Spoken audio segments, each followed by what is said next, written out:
Good day to you all. I think one thing probably both Norm and I want to emphasize is that we're not opposed to valid criminal prosecutions. We're not opposed to the bad guys getting their just desserts.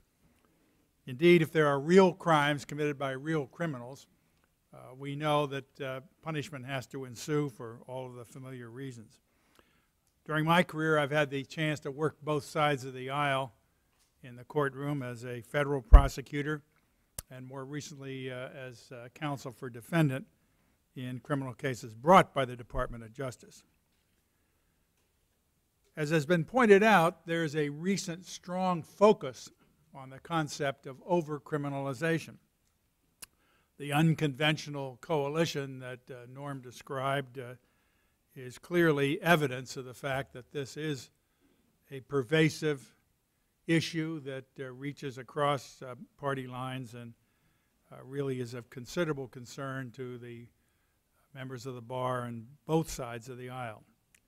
Let me mention 4 discrete areas of focus that have come to my attention as chair of the Washington Legal Foundation, which is part of that coalition and which we have exerted in concert with our fellow members as items of great concern. These are all federal concerns, but as a former governor, I know full well that there's an interconnection, a very close interconnection, between what's done by folks in the halls of Congress and in the Department of Justice and other investigative agencies and what goes on at the state level. Norm's already mentioned the pervasive problem of mens rea, the intent requirement that from time immemorial has accompanied any criminal offense.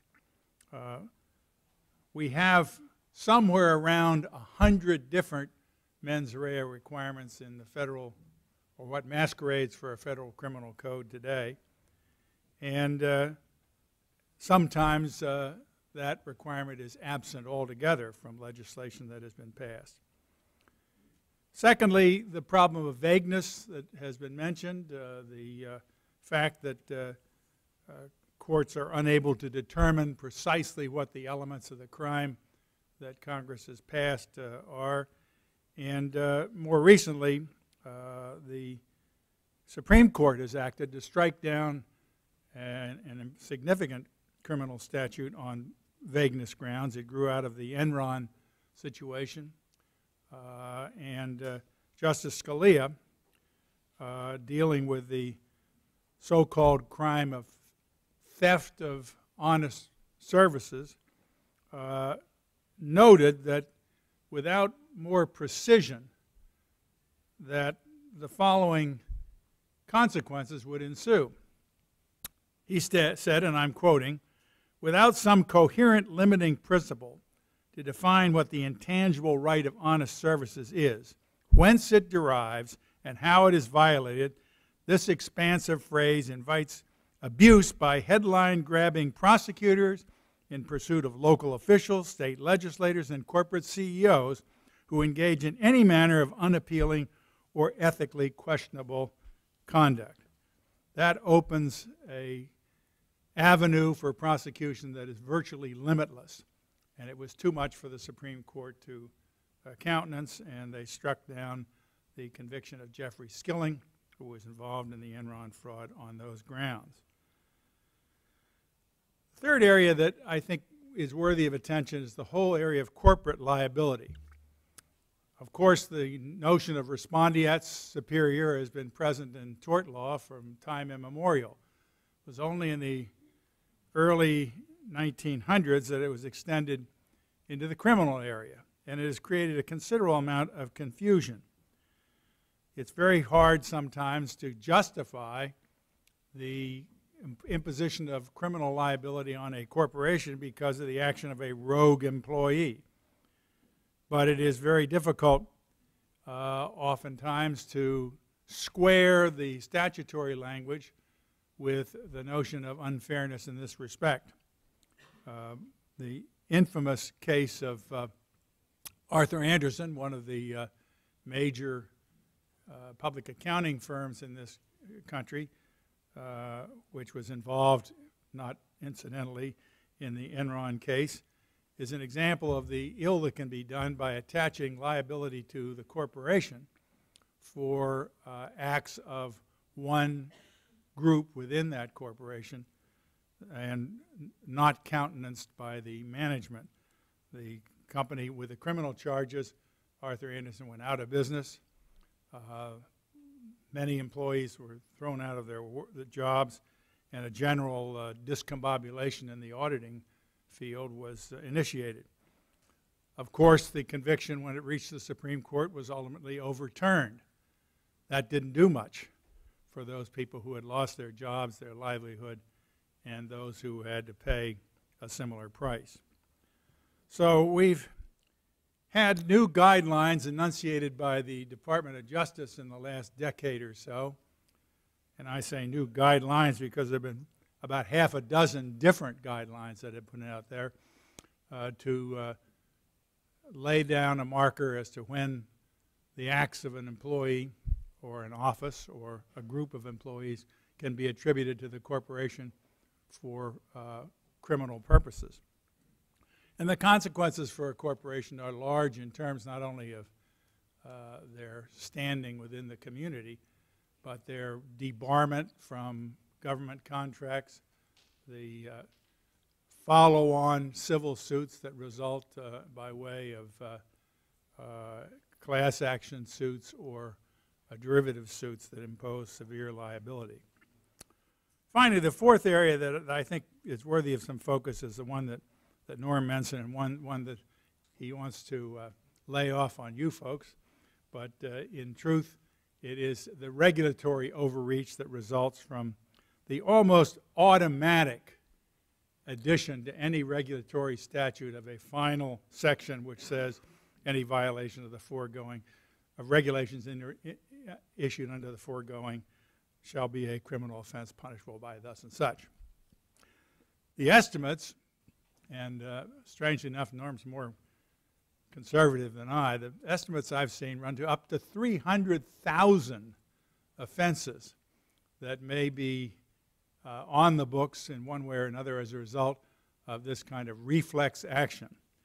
Perhaps more seriously, as a procedural matter, these offenses are all created without going through the judiciary committees in either house, where the normal process of rationalization with existing criminal law takes place when new laws are enacted.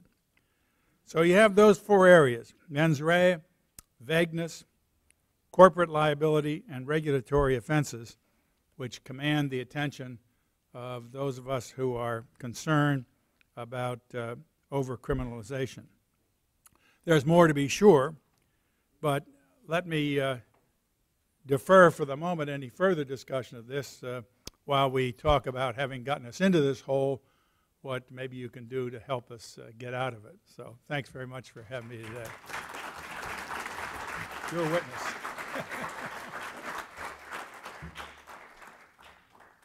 All right, well, if I laid it off on you, let me see if I can help give you some tools to deal with that. And of course, what I'm suggesting with that is that the legislators, of course, depend upon the staff, and the staff are the ones who do, as in any organization, have to do the grunt work that gets us to where what the finished product is.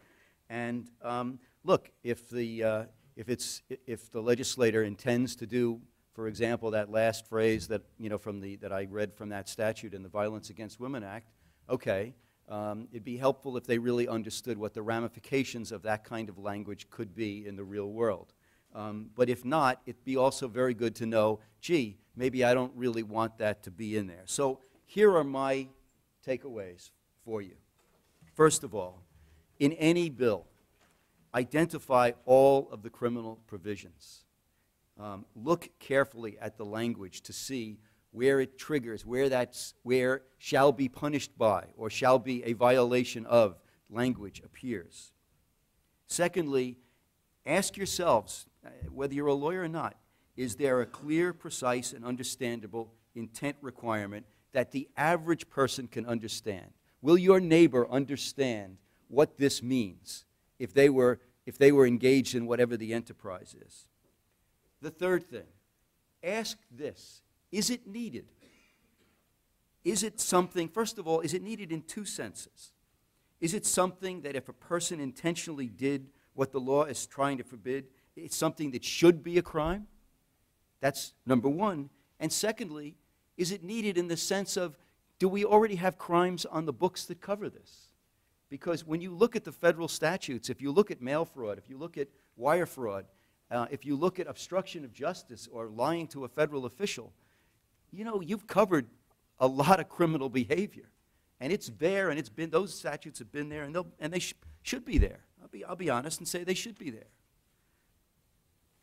The next thing is, consider whether or not a particular statute with criminal provision should be referred to the appropriate judiciary committee in the House or the Senate. That's the committee that really should have jurisdiction over crime. But we have lots of laws that have criminal provisions that have never seen the Judiciary Committee in either house. Fifth thing is to enact what we call default rules that ensure that if a statute is unclear as to intent, then there are default requirements that kick in to make sure that there is a clear and adequate intent requirement to prevent unjust conviction. And the sixth thing you can do is you can talk to us at NACDL. Now, it's a plug for our organization, but I have a reason for making that plug, and it's this. We, as organizations go, we're a relatively small organization, but we do not ever support or oppose any candidate. We are there as a resource for you. You can ask us to look at a statute, and we'll tell you what's in there. And you can do what you will after you get that input from us. And there are other groups that do this, obviously. But that's one thing you can do, because we're trying, and we can't keep up with all of it either. But if you say, here's a bill, here's the 400-page Violence Against Women's Act, is there anything in there that's troubling from the standpoint of due process and fairness? We'll give you an answer.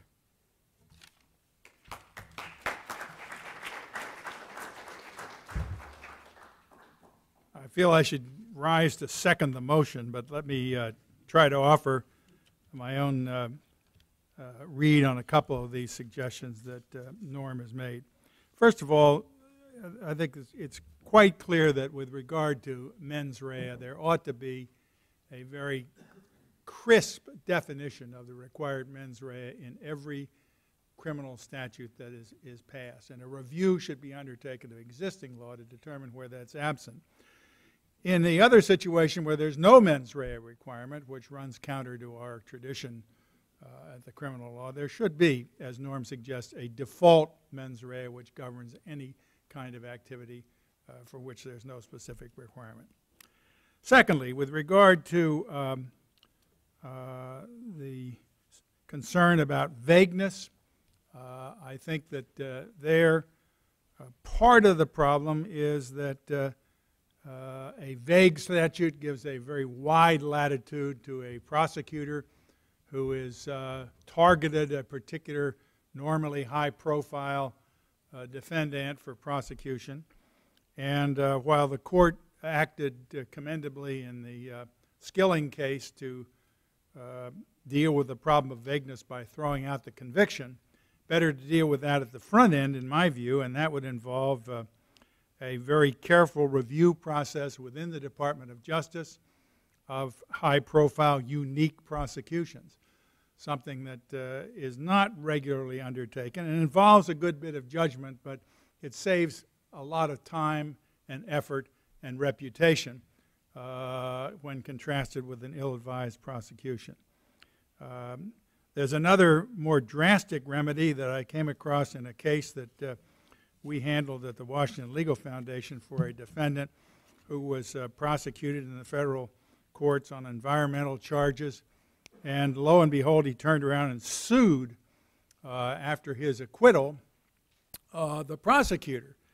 And with WLF's help, that's a plug, he recovered $1.7 million for malicious prosecution the court finding that there was, in fact, no real basis for having brought these criminal charges. That case is now on appeal, but you can bet your life that news of that will spread like wildfire among Norm's constituency if it's affirmed, and there'll be a whole new cottage industry set up for those people who are abused by something that could, as I suggest, be taken care of on the front end. Moreover, I think that the Office of Professional Responsibility, which is charged with policing the activities of federal prosecutors, has a more significant role to play here than they've heretofore recognized. I've had a couple instances myself of trying to get some relief for what I thought was egregious conduct on the part of prosecutors, and it did not appear to be a high priority of the Department of Justice, let me put it that way. Third area that we talked about here is corporate liability, and I think one of the needs there is to take this proliferation of guidelines that emanated during the 1990s and early 2000s and come up with something that's a little more definitive in terms of its life, rather than going on for a year or so and then being amended, so that you give people a sense that's really well grounded. And what it should be grounded in is pretty clear.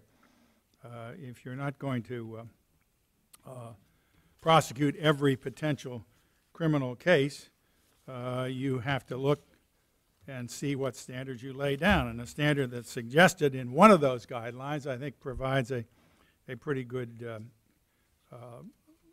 light on this. Oh, throw stuff around here. Excuse me.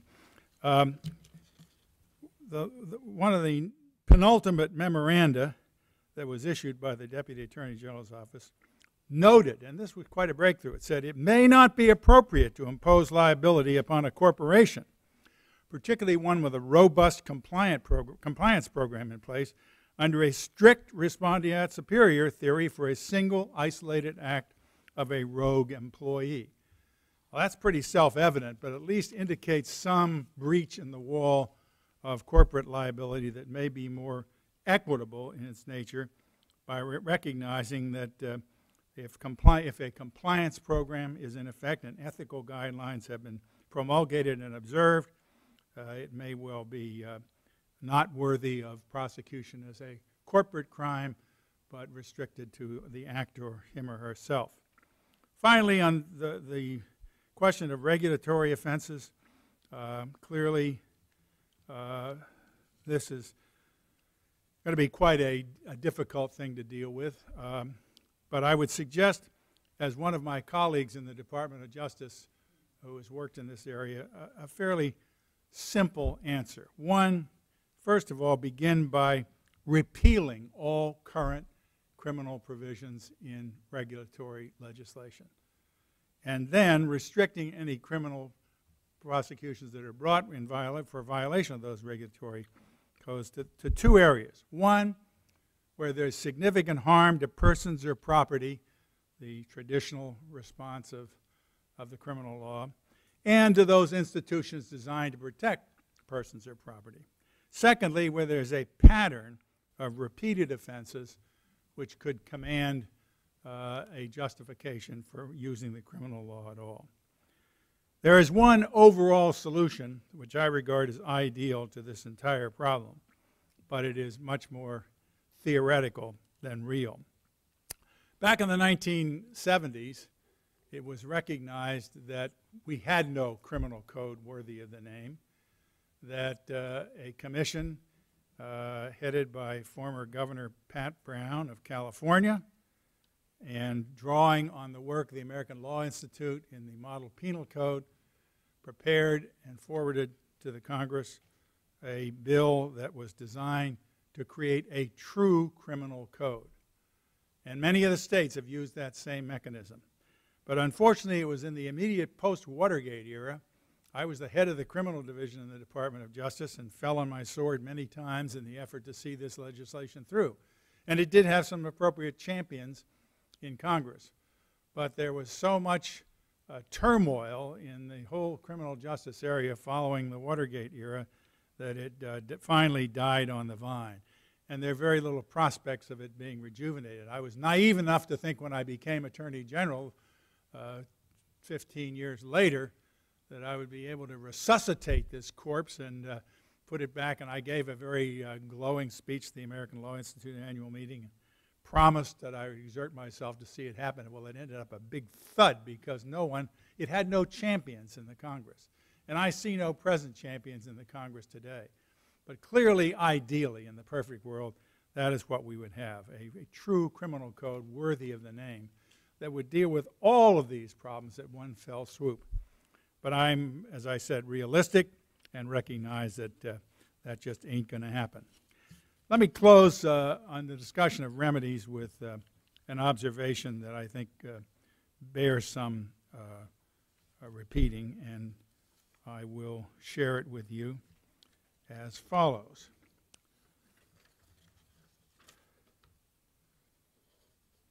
This is another former colleague of mine in the Department of Justice. He noted, and I'm quoting here, "There's something self-defeating about a society that seeks to induce its members to abhor criminality, but simultaneously brands as criminal not only those engaged in murder, rape, and arson, but also those who dress up as Woodsy the Owl, sell mixtures of two kinds of turpentine, file forms in duplicate rather than triplicate, or post company employment notices on the wrong bulletin boards.